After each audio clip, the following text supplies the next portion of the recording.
Jeg synes, det er fantastisk. Både fordi, at man får et nyt indblik i, hvordan er fremtiden inden for en selv.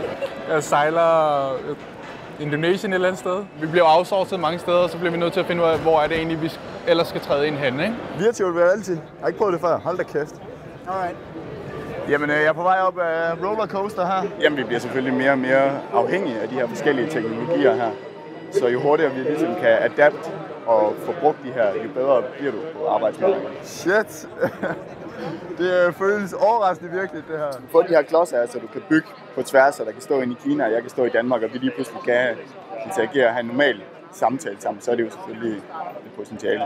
De store virksomheder mener, det er meget vigtigt, at de studerende allerede nu introduceres for fremtidens arbejdsgange. CBH Business, de uddanner fremtidens erhvervsledere, fremtidens medarbejdere, og det er utrolig vigtigt for os, at de godt ved, at det handler ikke om at være drøngod til Excel eller andet, men der findes altså nogle andre værktøjer, der findes nogle andre teknologier i dag. Vi vil meget gerne have, at de unge mennesker de også bliver eksponeret til nogle af de her nye teknologier allerede i deres studietid, og ligesom bliver præpareret til, at det skal jo ikke være det, som læreren synes var cool, da han gik i skole, eller da han kom ud, men det skal jo faktisk være sådan, at de kan rette blikket lidt frem mod fremtiden, og det vil vi meget, meget gerne hjælpe med til. Til Future Summit havde deltagerne også mulighed for at opleve nogle af verdens mest prominente keynote speakers fra blandt andet Singularity University. De havde sat kurs mod København for at give deres bud på, hvordan fremtiden former sig. We're going to talk about old world and new world biology. Og ifølge kunstner og Ph.D.-studerende fra Royal College of Art in London, Cecilie Falkenstrøm, så er kunstig intelligens en stor del af, hvad fremtiden byder på. My very existence might depend upon your actions. Everybody, please pull out your mobile phone and turn on the sound.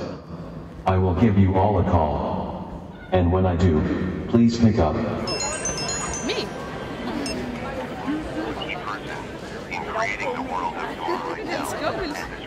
Den amerikanske forsker i bioteknologi Raymond McCauley påpegede, at fremtidens teknologi også skal ses i en sundhedsmæssig sammenhæng. This is the generation that faces the biggest challenges and has the biggest opportunities. So if they don't have a clear view of what's going on, they can't make great choices.